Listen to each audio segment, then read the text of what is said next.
Hey everybody, Car Dreamer here, coming at you on behalf of D-Class Derailed. And today we're bringing you another discussion. I am here with, Demi-Human. again, that's right, twice in a month. I'm sorry. Wow. All my regulars were busy, so I had to settle. You just called in Well, the, you don't even know where you want to go with this. I win. I don't, no, I thought I was going to make a sports reference and I was like, I don't know enough about sports to start making sports references, so it's not going to happen. Oh yeah, that would have been lost on this audience. I don't even know anything about sports. I think there's like usually a ball involved with most of them. That's the extent, That, unless you that, go for the really that's the lame level. ones like ice skating. That's a sport. Not really, unless you're like pushing each other, I was which going to would say, be. ice skating's a sport. I thought they considered it a sport. We just That's give participation prizes everywhere, don't we? What's the prize for ice skating? I I don't Like, know. like not being hurt by ice? I guess that's like a prize. No, because kinda. I guess yeah. For the ones who were figure skating and they fall, and now you're stuck with that 7.5 instead of that 9 to 10 you were looking for. Dang, Exactly. she Like, didn't make the triple lutz. No, more like a triple klutz. All right, I'm done. All right, we're not about here for ice skating. So today, anyway, so oh Jesus. today's discussion, we're actually going to discuss episode 1 of Superman and Lois, the newest television show for the CW Arrowverse. And I love how this is part of the Arrowverse, and it's not even coming into play till long after Arrow's dead.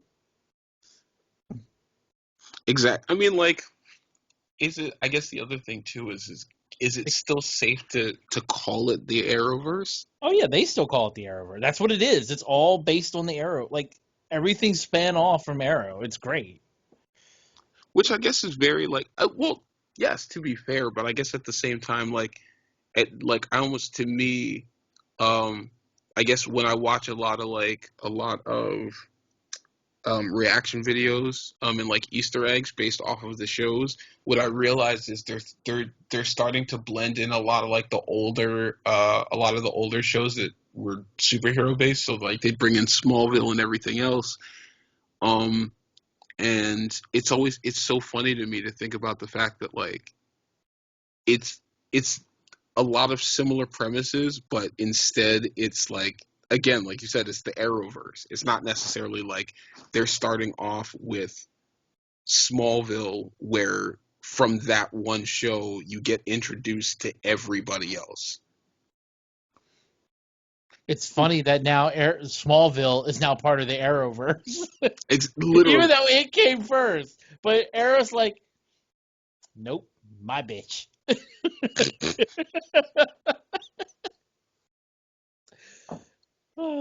It's great. I mean, Arrowverse took everything. It took the Michael Keaton out of West. It took everything. I mean, hey, they found they found a they found an idea and then just stuck with it. Who knew of all superheroes that was gonna be the precursor to all of this? It was gonna be the Green Arrow.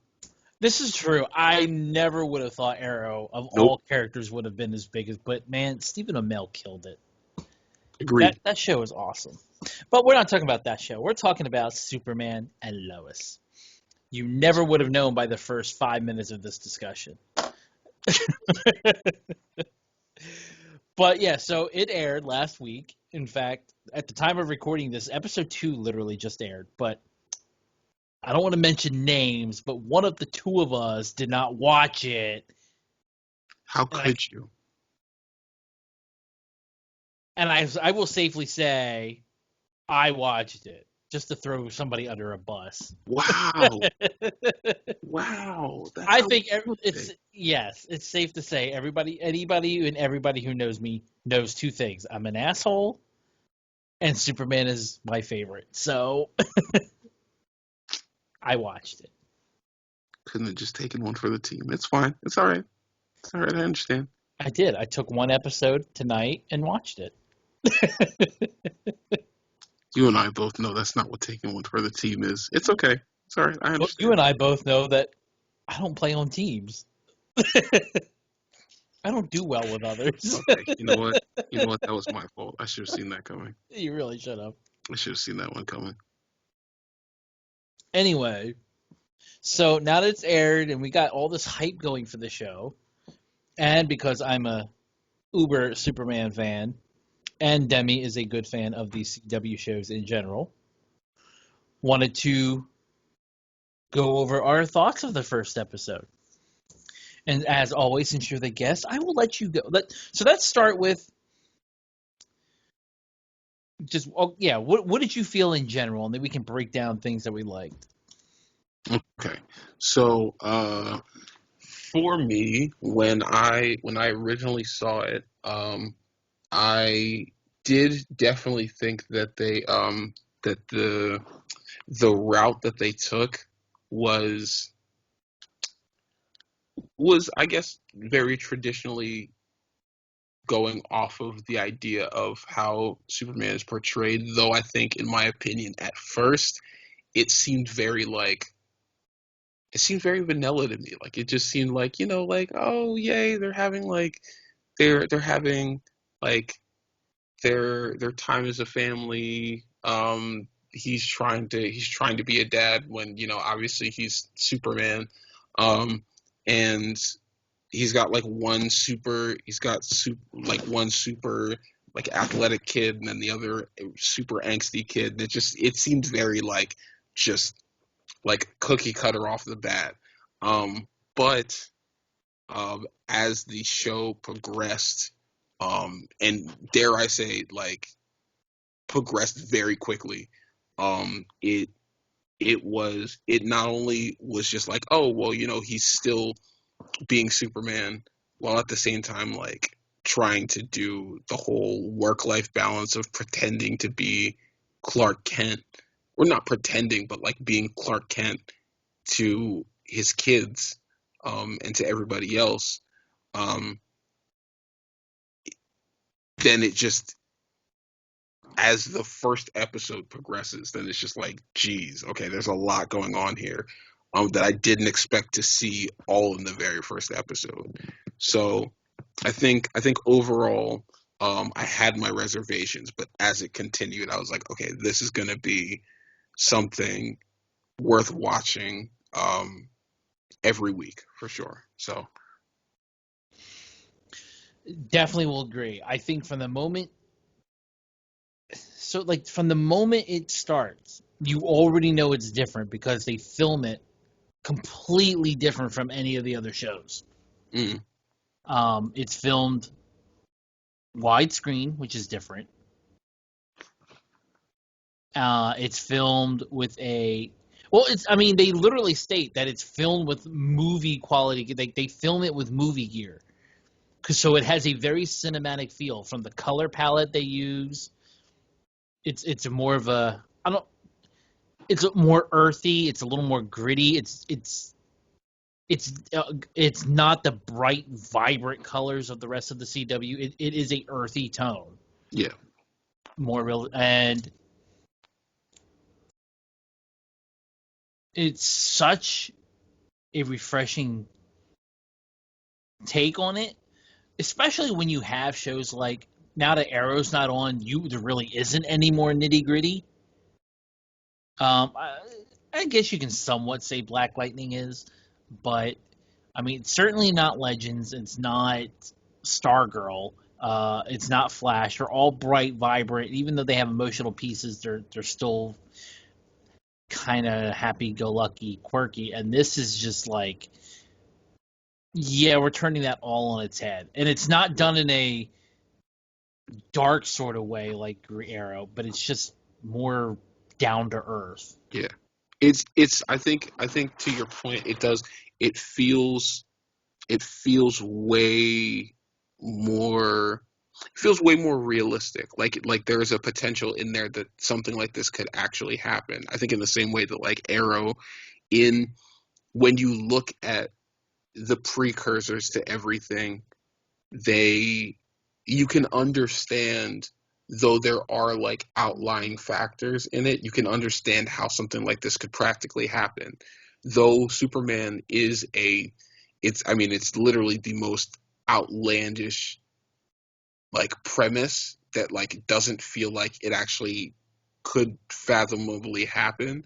It does feel like this perspective offers like the idea of someone having this whole entire like life in which they do good, um but like at the same time they sort of have to conceal like a big part of their life from their family in order to protect them. So like yeah, I definitely I get what you mean. It does have that like that real feeling to it that's hard to capture in a story like Superman. Oh, definitely. And I want to say that what's interesting is because they're using Tyler Hoechlin, the same guy who played Superman. I mean, because it's a spinoff of Supergirl.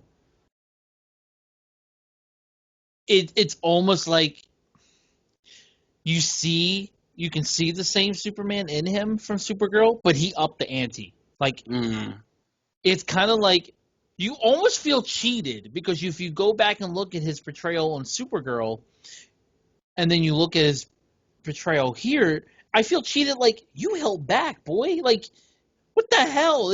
He just ups the game so much, and he's so good in this that it's kind of like you can't help but feel like he just phoned. Even though he didn't, he was still good, and I liked him. He retroactively made it feel like he phoned it in on Supergirl and stuff because it was kind of he just did so phenomenally well here. okay, okay. He did really good. He did good in Supergirl. I'm not trying to take anything away from his performances. Then it's just hard to believe like he's kind of like, okay, I did good, but now this is my show, and I need to show them why I'm Superman and what Yeah. that means. And then he just like said, then when it was all done, there's like this moment of silence at the end of the show, and it's just this quiet Tyler Hoechlin giving everybody the middle finger, like, yeah, I fucking did it. I mean, it was just that good. He was just so good, and I want to give him the props. And I like this Lois. Which actually, that'll be here. That's the question for you. What do you think about this Lois Lane? More than the Superman, what do you think of this Lois Lane? I mean, I think in a lot of ways, it's still a bit harder to tell, but I do think that like obviously because I think she's sort of highlighted as like as um as like in addition in a lot of ways, but I think she plays such a pivotal role, but I don't think she gets as much um like you're not seeing as much from her right away. I think, but I do think the way that they talk, like the discussions that they have conversationally, are good because she does act as a very good balance to him. Like, like I think from the beginning, it definitely seems like whatever whatever reservations that he has, whatever doubts he might have, the she's always sort of the one that like sort of pushes against it, to the point where like where where I what was the scene where it's her and her dad, and I this was probably the scene that stuck out to me in terms of like really seeing like her personality, was when she's fighting for the idea of Clark having like a normal life. with his family, and her dad literally just looks at her and he's like whether you like it or not, like this is the life you signed up for. Like you like I don't want to misquote it, but like he was essentially saying that like yes, you married Clark Kent, but You you also fell in love. You fell in love with You fell in love with Clark, but you married Superman. there we go. There we go. And I think the persistence in in her wanting to make him as as normal as possible, balanced with the fact that she understands the fact that hey, I know who you are, and if this is going to work, you need to be upfront with our kids about it. Like was to me, I think that's one of those things that at least from the beginning, I think that helps in really normalizing the character of Superman. Like they really do work hand in hand. It's not like she's just that that like that that arm candy for him. She's literally somebody who is challenging him on a on a very deep seated level. It's not just okay, well, you gotta do this, you gotta do that, or she's just agreeing with him. She's actively challenging him. So I think the way that they're playing it is a good play off of the two of them. So the whole idea of Superman and Lois makes sense. Well, yeah. I mean, that's a given. Yeah. Well, I guess what I was, and I think everything you said was a good point. Don't get me wrong. I agree. Um, I think in a broader sense, I was thinking I'm more meant. What do you think of this Lois as compared to other actresses who have portrayed her over Gotcha. time? Gotcha. Um, so I'll give you a chance to answer it in that regards too, and then I'll kind of address both since you went with characterization. Gotcha. I mean, I think it's good.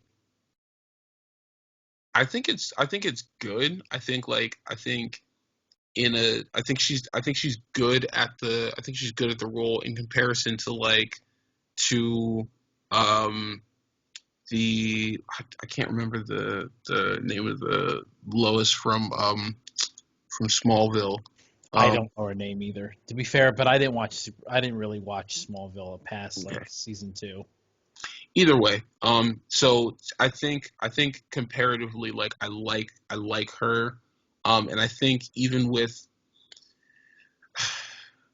I don't I don't mind Amy Adams as an actress, but it just she She's a I boring Lois. yeah, she's not an interesting Lois at all. No, I agree. And what's sad is she peaked her opening line in Man of Steel. That was the peak of her Lois when she got onto the base or wherever they were, the excavation with the military, and then she's like, "If we're done measuring dick sizes or whatever it was, we're all measuring sizes." Okay, she's here, she's got the sass. Okay, that was good. And then from there on in, never, she was just timid, It's whiny ass. She exactly never lived up to it again, and it was what the hell?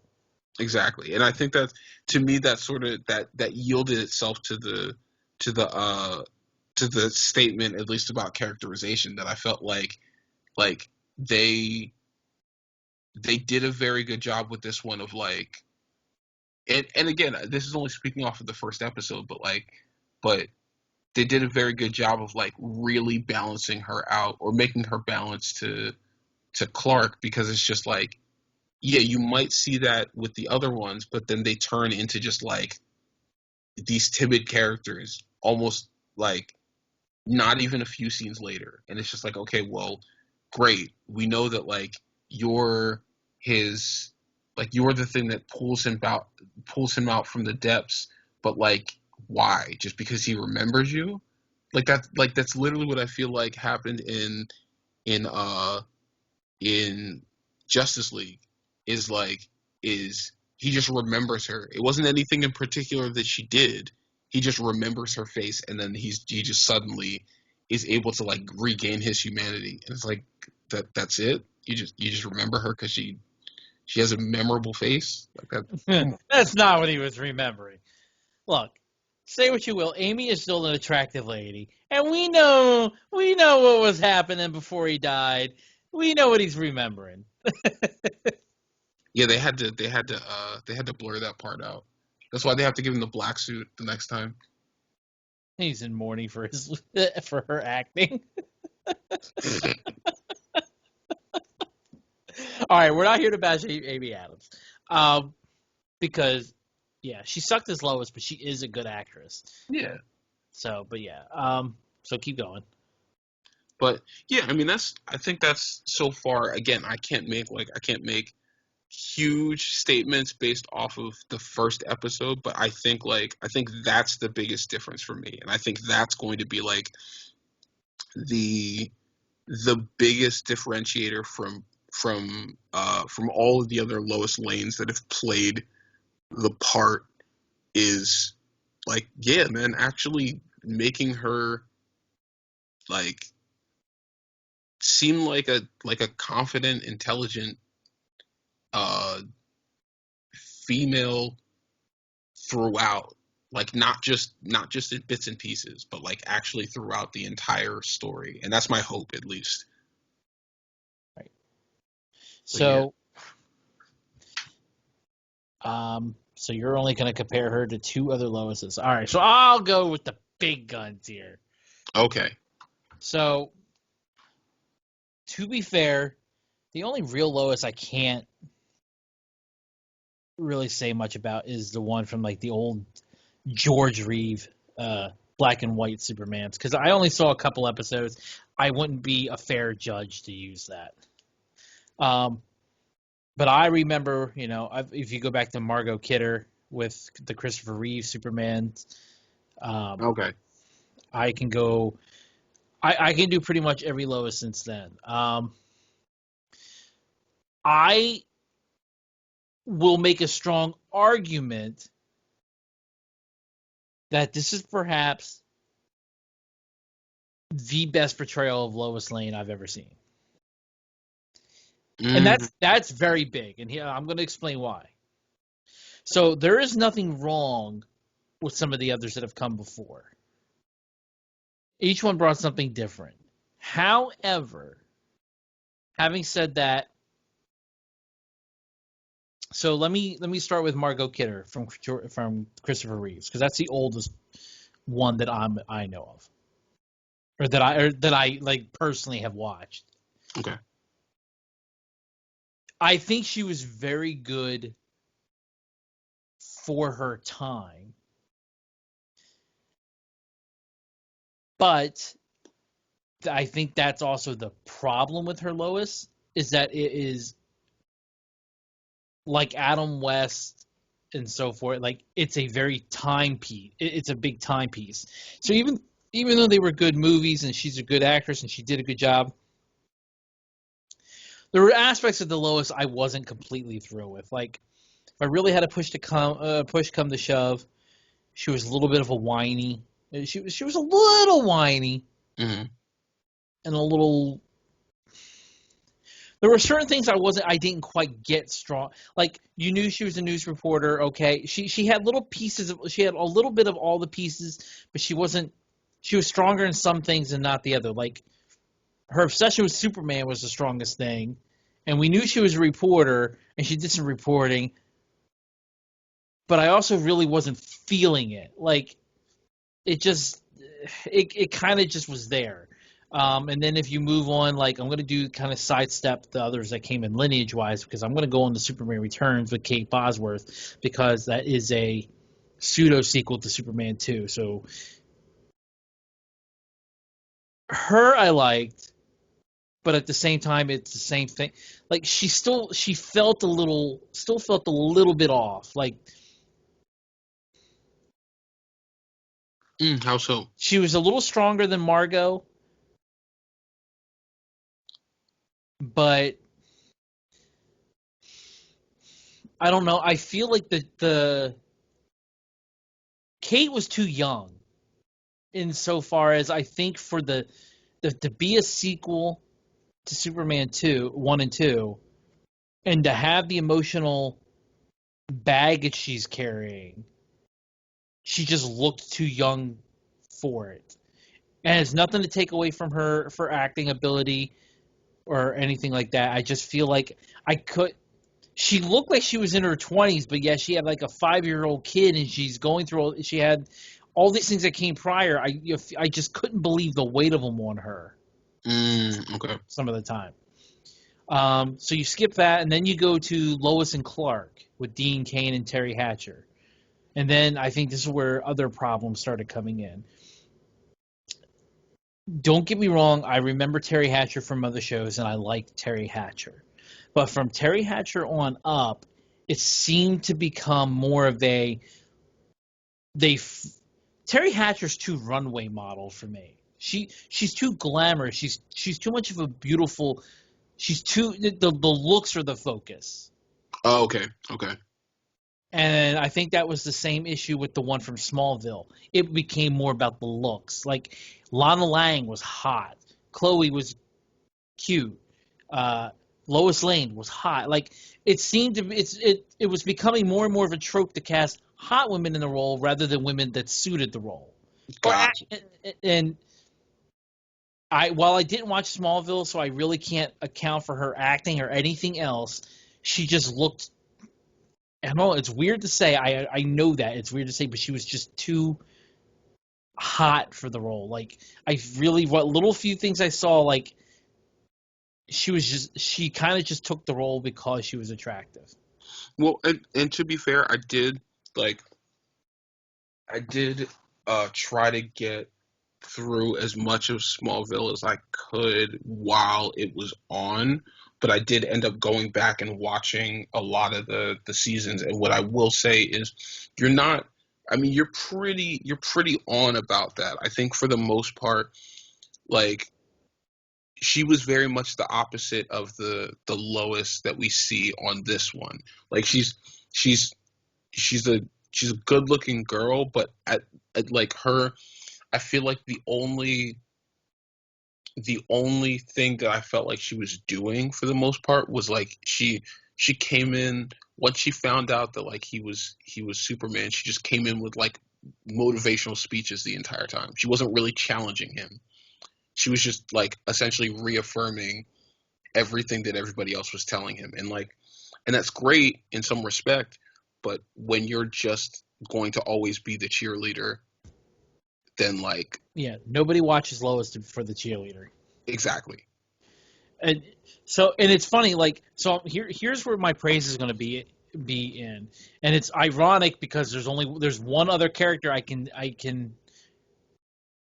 actually I will say two other characters from the same universe, ironically, that I can place the same type of comment on. Until this Lois, the best Lois Lane was the one from the Superman animated series.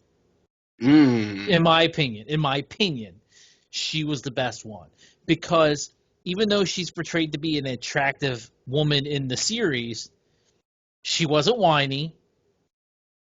She did not rely on. She had faith and trust in Superman so far as in, I have faith he'll be there for me, but she didn't make her plans accordingly. She acted independent still, regardless if Superman was there or not. She didn't. The world, her work ethic, her beliefs, and all did not change because there was a Superman. They grew stronger because there was Superman. So she didn't stop being Lois Lane because he was there. She still was Lois Lane. She still went in danger. She still pursued the story. There was a reason she was the number one reporter in the world. She showed it on the show. Exactly. And this Lois Lane and Superman and Lois, I get the same thing from. This is the first time in any incarnation other than the show, even though they show them as a reporter, this is the first time I get to feel that she's a reporter. This is the first time I honestly believe she's a reporter.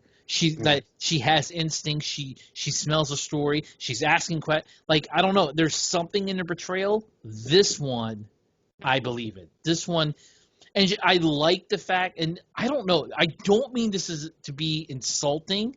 I hope it doesn't come across that way if she ever hears it, which she won't, because who cares about me?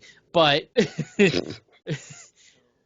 I'm I'm I'm glad that she's not, for lack of a better way to put it, a sex symbol. I like that she's not a that they didn't hire her because she's some kind of amazing hot model. She's an attractive lady, but she's not dolled up, glamorous, sexy. She's an attractive lady, down to, like, she could be that attractive woman next door.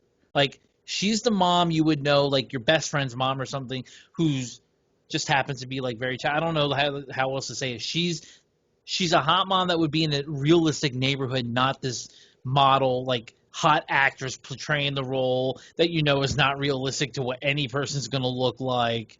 Like, she looks like the everyday, like, she's an attractive everyday woman who's got the reporter instincts.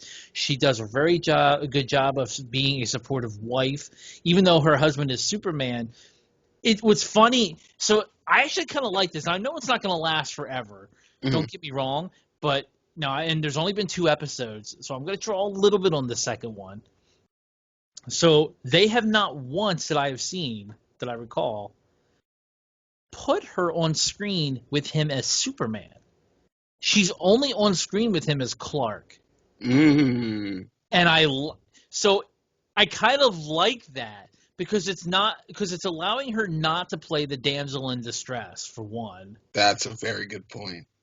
And I like that it's allowing her to show up her wife, the wife side of her, and a mother role. I mean, like, it's the very first episode, like, she kind of puts him in his place for coming home late, even though he was saving the power plant.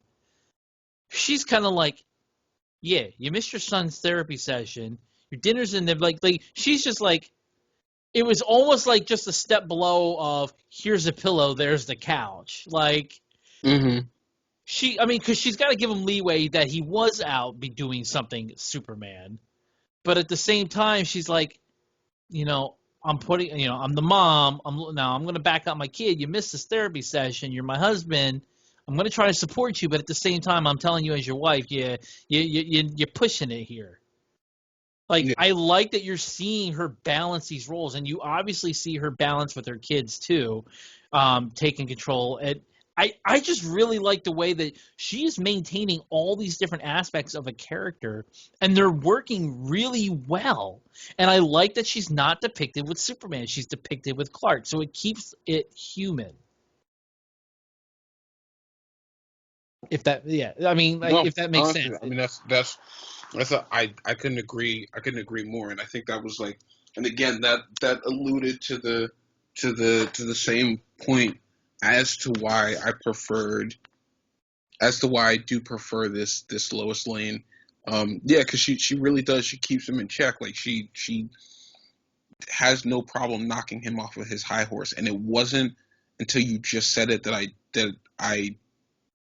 I guess I would have to see the second episode, but to continue on, that yeah, he's it is interesting that, like, that though the show is appropriately called Superman and Lois, being he's not Superman around her.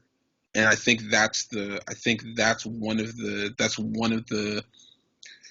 issues that the movie, I think, did for me, because I think, if anything, now that I think about it, whenever uh, Henry Cavill and Amy Adams were together, the majority of the time he was always Superman, and he was always coming to her aid.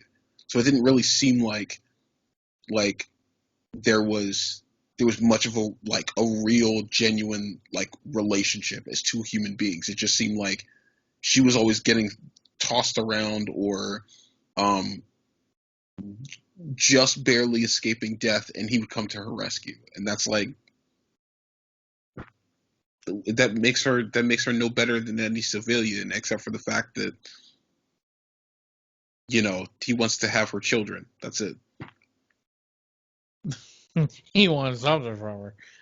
But no, yeah, like, and it's funny because it actually wasn't even until we were doing, like, I had said it here, like, I didn't really think about it until now that, yeah, she's never on screen with him while he's Superman.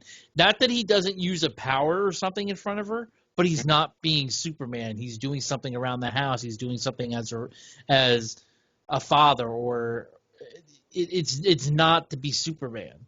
Yeah.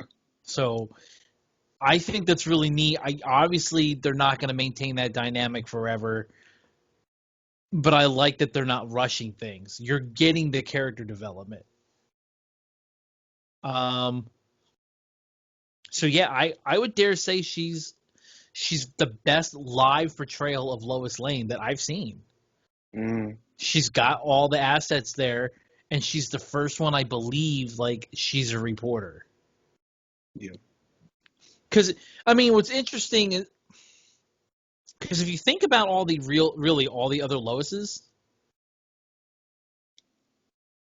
I don't know, when she's going after a story, it's the first time I feel like she's got an instinct that she's really going after a story. It's either all the other ones were never portrayed as like really needing to go after it; they're just in the middle of writing a story. Kate Bosworth kind of went after a story. No, I shouldn't say kind of. She did, and I'll give her the props for the one for the power outage. But I don't know. There's a lot of hit and miss. Whereas this one, she's just not letting go. She smells something. She's fighting for it. In the episode 2, you'll see it even escalate. Like she's really going full on Lois. I like it. I really like it. Yeah. Um, I want to say so. Like getting to the kid. What do you think of the kids? I mean, um, I think it does. It is kind of interesting finding the way that they chose to play off the dynamic of the two kids. Um, I think it is. I guess in a way, it's good to have them almost be total opposites. Um, and I guess even from like a sibling standpoint, it does feel realistic that like if one of them is like sort of the weird outcast and the other one's like super popular, that like that they do have this like weird relationship where like they're not that close really, but in like dire situations they're gonna help each other out. Because I think that just again it goes back to that idea of portraying something that's actually real. I think it'd be weird if they're like in some way they're like pinned against each other um because while they do have the same parents, like they're very different people. Like in a lot of ways it you get the excuse to say, oh well they're different, so maybe they just don't like each other. And then I think it's interesting that they almost use that as a way to like to maybe allude that their relationship isn't as great as it could be, um, which I think just sets up the premise of everything else that sort of goes on. So I think it was interesting. I yeah, I would tend to agree with that. Like I actually like both kids. I think it bugs me, or just a nitpick level, that Hmm. Jordan is the curly is the more is the black haired kid, and Jonathan's the blonde. Since Jonathan in the comics is the one with the black hair, and I would have just liked the names to fit the look, at least with that one. I'm just being nitpicky about that. And there is no Jordan in the comics, so it's an all new character. But aside from that, I do like everything. Um, I'm a little confused on. I will have to say the one thing I'm confused on, like, so we covered the main characters first of all. We covered Lois, Superman, and the two kids. Gotcha. Um, I do have a couple nitpicks. One, and I understand they're setting up a bigger story. I don't know why they're doing this lately, like with certain things with Superman. Like, why is I shouldn't see even they're doing. It seems like they want to fade out Perry White, and I don't get why. Um, Mm, I mean, he seems to be there in the peripheral of most other things, but now I don't understand. I guess I just don't get the reasoning for his absence in this show. Why we had to take that angle. It doesn't bother me, I guess, because it's not the first time it's been done in that sense. Like, it's not like really rubbing me the wrong way, but I'm just kind of curious, when did we fade out Perry White? There's not even, I don't know, like, it's just, he's not even mentioned in this show, but yet Clark was talking to him in his first appearance in Supergirl. So there is a Perry White. I just don't know what happened to him. yeah. Uh, the reveal of the villain, of who this villain would be, or is going to be this season. Doom Guy, as he is. Doom, Doom I mean, it's guy. what he looks like. He's a cross between Doom Guy and Master Chief. Tell me I'm wrong. Tell me that's not what the suit of armor looks like. That's It's way more accurate than you want to give it credit for. it is pretty accurate though. Like, so for those who don't know, like, the big reveal is this is a Luthor from an alternate Earth. I still don't understand how it is he's able to survive on our Earth with another Lex Luthor present. Yeah. Because they've established in the rest of the CW Arrowverse that that isn't possible. After a while, they would end up killing each other if they coexist. Just, I mean, both being alive will end up killing them both. Um, the only things I could think of is that maybe that suit is protecting him from in general, from whatever it's doing. Okay. I don't know how else to. I don't know what else it could be. They've established that with the multiverse wiping out during Crisis, that can't be the case. Now, the other flip thing could be, we know that there is a new multiverse. We know as an audience. Yeah. It could be because nobody in the Arrowverse knows that the multiverse is still there, only different. It could be his Earth is one of the ones that actually managed to get recreated. He doesn't know it's still there. Oh, okay. Okay. Okay. So as far as he knows, his Earth is just is gone because of Crisis. Or the third possibility, What's the he third? is from the new multiverse, and he will be the introduction that there's a new multiverse. And he's saying his world is destroyed. I mean, and his version of is destroyed for whatever way, because he says his world is destroyed. Mm-hmm. Whatever the case may be, I mean, those are the three possibilities: the suit's protecting him from the fallout of no multiverse, or his world was recreated, Yeah. Mm-hmm. or slash he's from the new multiverse.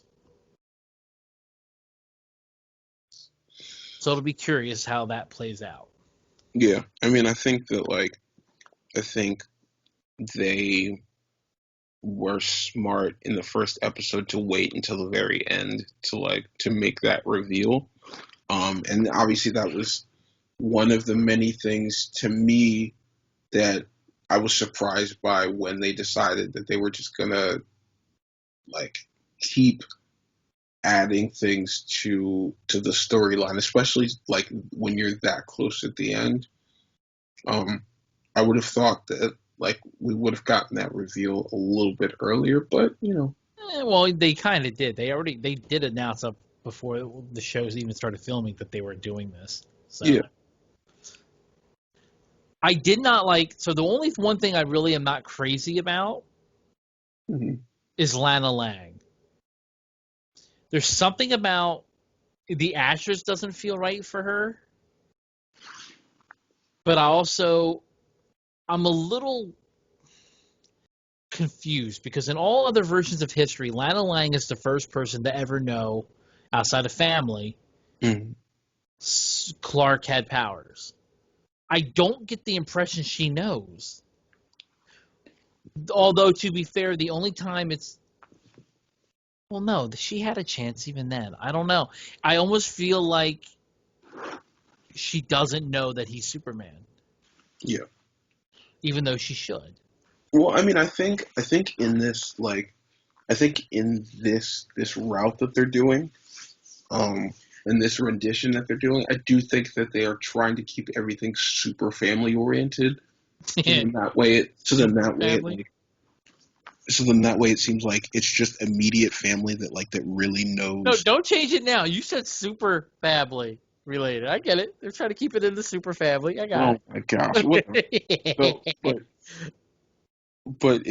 but all I'm saying is it does very much seem like they want to keep everybody within that family to be the ones that know about it. And I don't know how long they'll be able to swing that for, but I thought it was to me I sort of noticed it when like Clark finds out his mom's dying. Like he was literally on the phone with her doctor, and then I thought that was an excellent scene, the way that they just sort of had him rush out of his house to get to her house. Um, Actually, I think they were still at the Daily Planet when he got that call. He oh, just got sorry, fired. you're right, you're right. Um, so, but like to see that scene and to see him get there as quickly as he did, and her doctor is just like she questions it. She's just like, "How did you get here so?" And he just walks away, and we don't hear anything else after that. Right? Like, don't question me, bitch. I'm Literally, Superman. and I was like, "What?" I was like, that's not strange to you at all, or in the same way that his the girl that he dated in high school was just like, oh yeah, a bunch of weird things used to happen when you were around. It's like so everybody else is going to be oblivious to this except for his family. Pretty Like much. yeah, it just seemed very weird to me. But I guess that may be on purpose. So So, while we're talking about that, because I know I mentioned it prior, mhm. come on. You got to love that Dr. Crusher is the doctor for his mom. I mean, I was pretty stoked to see Dr. Crusher was there. And for those who don't get what I'm talking about, the actress who played the mom, or the doctor for the mom, it will play Dr. Crusher on Star Trek: The Next Generation. So I just thought it was funny that she's stuck as a doctor for till the 24th century. She's a doctor. Um, It's all about consistency, man. it is. But there's there just isn't a thing I don't like about the show. Like other than like I said, Lana was the weakest link, and she's not that weak. She's still a good character. I'm just not sure how I feel about her being Lana. Like if you said her name was Rose, like I would have been okay. I don't just as as Lana. I don't know. I feel like something's missing with this. Like I don't get that this is Clark's first childhood love and or best friend he could confide in. Like I'm not getting this from that dynamic from their interactions. Yeah. And I get maybe it got a little put off because Lana's husband is actually I like the rivalry there is between him and Lois. So I like that he's kind of challenging her and she's trying to challenge him because they're coming from two different points of views and lifestyles. So I'm really interested in the political societal point of views that they're kind of going back and forth on. So that I really like that, but maybe that's kind of off-putting to Lana and Clark, so they're kind of just backing off of the whole thing in general. So Yeah. but I still think it's kind of odd. Like I'm hoping they kind of remedy this and fix it where there's this you start seeing that friendship again. Yeah, and I think again to that point, it definitely does feel a lot like they do want to keep this whole thing very much family oriented because of the fact that like well, in one sense, what I will say is her husband, as much as like at first he seems like a huge dick, um like I thought it was interesting that in a lot of ways they almost allude to the fact that she still had like feelings for him in some sense because they were just like, oh well, um like daddy got mad at mommy because she was looking through Clark's like, Oh, old photos, faithful, whatever. yeah.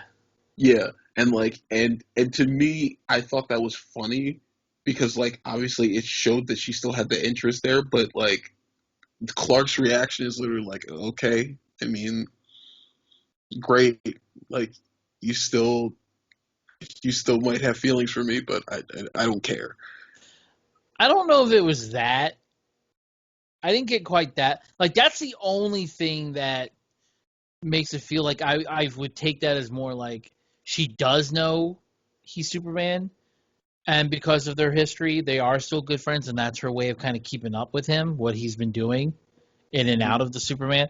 But at the same time, like I said, they're not showing that when it comes to being in person. It's kind of like behind the scenes we're still friends, but on the surface, that's just we're acquaintances. That I mean, that's that. To be fair, that is another way to look at it. I don't think I was thinking about it like that, but that's yeah,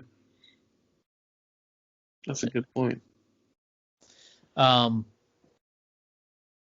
there, I like the couple of Easter eggs they had in the show, starting with his first Superman outfit. I thought that was a nice reference to the old animated, was it yeah, the Joel Flesher or whatever the Flesher cartoons. Okay. Plus they had the they had Donner, Schuster, and Siegel's name on the chalkboard in the apartment that they had in back in Metropolis. So it was nice to see certain name references, but not go over the top with it. The biggest change. So what is your is if anything? There's a few. What's your favorite change that they made from his appearance of Supergirl to this? I mean, let's see. In terms of his, I think there is. I feel like the biggest thing for me, and this is like because of the fact that that the show is based around him. I do think that like the balance of him being Superman and him being Clark is way better suited, and it feels more natural in this sense. But again, I think that's more because of the fact the show is dedicated to him and his family. Um, yeah, I mean, I think to me that would be the biggest thing. Obviously, like there are the the way in which he's highlighted as Superman, like the powers that he has, and everything else is like you really get to see him fighting, like in a one-on-one situation. Um, yeah, I mean, I think for me those are like the main points. Obviously, those are like little things, but I do think that those things make a big difference. No, I agree. Like I think I was a little more detail or like mine with the little details. Like I like that his heat vision is red now instead of blue. The blue Mhm. heat vision always bugged the crap out of me on Supergirl. Really? Yes, because like it made no sense. Nowhere else in any continuity, whether it was a cartoon, TV show, or movie, or the comics, do I recall him ever having blue? Have there ever been a blue heat vision? So I didn't understand where the frick that was coming from. I understand like logical, like if you go by science, like so if you look at a flame, and if you look at the core center at the base, of a flame, it's blue. The Yeah. red and orange is on the outside, and the blue is the hottest part of the flame. So I get it. There's like scientifically, blue is a representation of heat in that aspect. If you think of the center of a flame because it is blue, that's the hottest part. Heat vision blue is that, so that's extremely hot. I get it, but that's never how it's been. Don't do it now. I don't. I liked when they did Crisis and Brandon Routh Superman maintained his red heat vision. I like that they did that, but then it just really made you stand out when they used the blue heat vision with Kara and her version of Superman. It's like no, just stop. So I like that they went back. That they're keeping with red. I'm hoping.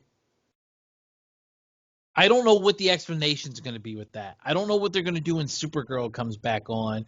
If they're going to give her red again, red this time, or if they're going to give her keep her with blue. So because I don't know if they're going to write that off as a thing with Crisis or not. I find it interesting that Crisis hasn't even been mentioned. And maybe you could say, well, what would real need to mention Crisis be in Superman so far? But I think it would have been mentioned with having two kids because Superman knows they only had one son. I don't know if Lois, like, if John ever filled them in on everything from before Crisis, like, or Lois or anybody, but it has to be a shock once because even Superman was confused when she said, or if you're coming home with the boys need them, and he's like, boys, like, what do you mean plural? Mm, So he remembers. So obviously Jean filled him in. So I'm curious, like, did they not do that for Lois? And there's gotta be a little bit of questioning, like, to Lois, like, can you imagine what our lives would have maintained if we still only had the one? Like, it's hard to believe one fluke in Crisis gave us two sons, or maybe it was something Oliver did when he helped the reboot. Like, it just would be. There's so many things to question, and even if they don't come up with an answer, it would be neat to know that they're theorizing or philosophizing, like trying to think about the greater scheme of the universe type of thing, like with it all. yeah, I think that I think to that point, I don't know. Like, this is my big thing. I don't know if they actually have real plans to bring that up in the same way that we talked about, like, obviously this is more towards the whole idea of the Batwoman idea of, like, Okara never to this point hasn't visited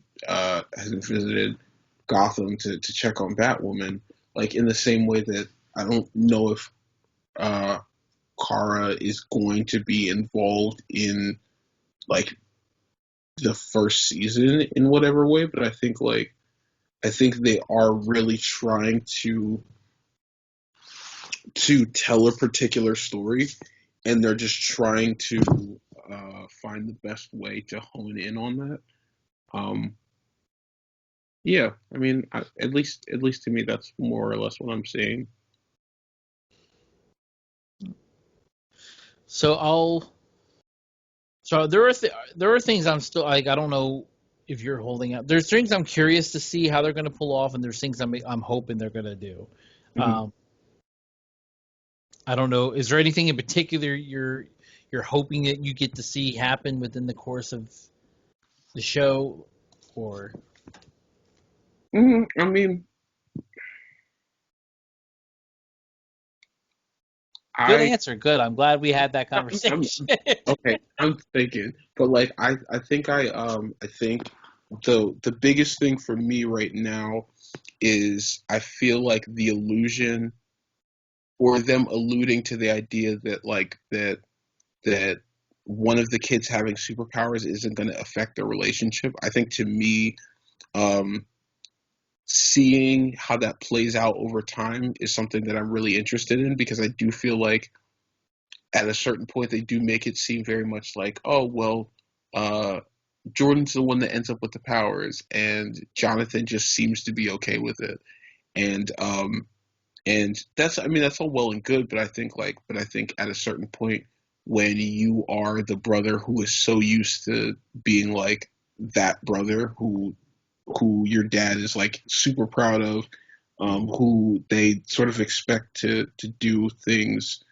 um, to do things more like everybody else and to be more social, to then in some way, shape, or form now have to rely on that on your brother who's nothing like you, who's super awkward, but then he finds out that now he's got superpowers. I think at a certain point he's I think that relationship will definitely start to strain, and I'm interested to see what they do or what the precursor to that is going to be. Fair. I'm no, that'll be interesting, definitely. Um, I'm also curious with. I want to know if they're going to bring in Supergirl, their continuity of Lex Luthor up against this new Lex Luthor. I really want to see some dynamic go against those two. I want to see some dynamic. I don't want them to see them teaming up. I want to see them kind of like. I want the Lex Luthor we know to be like, nah, nah, nah. We got room for one. I want to see him compare notes first. Understand why he hates the other one hates Superman so much, but I want him at the end to be like, let me. That's yeah, I respect that, but let me also explain that I respect that I'm the only Lex Luthor. Like I Yeah. want to see him be like, nah, for only room for one, but I'll take your knowledge first. I mean, do you think that I was going to say, do you think it's going to be a situation in which um, they have that, like, do you think I don't know how long they plan on renewing the show, but do you think that, that the Superman Lex Luthor rivalry is going to last all throughout, um, however many seasons they decide to have? Or do you think, No, you I like, think I think they're going to clear up this Luthor by the end of the season. you think so? Yeah, because I think it would get stale having two Luthors, even if the other one's never going to show up. Like it'd just be weird. I don't think I would like the fact that you have Superman and Supergirl in the same continuity, each one dealing with their own Luthor. That just I don't know. I don't like that. I think it's okay for a gimmick to run for a season, but not a continuous thing. I'm hoping they don't keep it going. Yeah, I mean, I don't think it. To me, it doesn't seem like it would be a very wise idea to do that.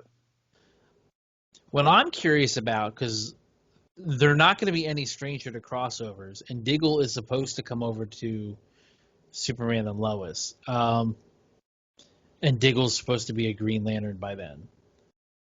Mm. I mean, But not just Diggle, anybody they cross over. Because we already talked about how different this show feels and looks compared to the other CW shows. So when they do cross over, and more specifically when they cross over onto his show, not the other way around. I'm curious if the characters are going to be handled the same, and even if they act the same, I don't know if they can act the same. I feel like they'll have to be the same characters, but it'll have to be all act like toned down to a degree, because I feel like bright and bubbly Barry on Lois and or on Superman and Lois isn't quite.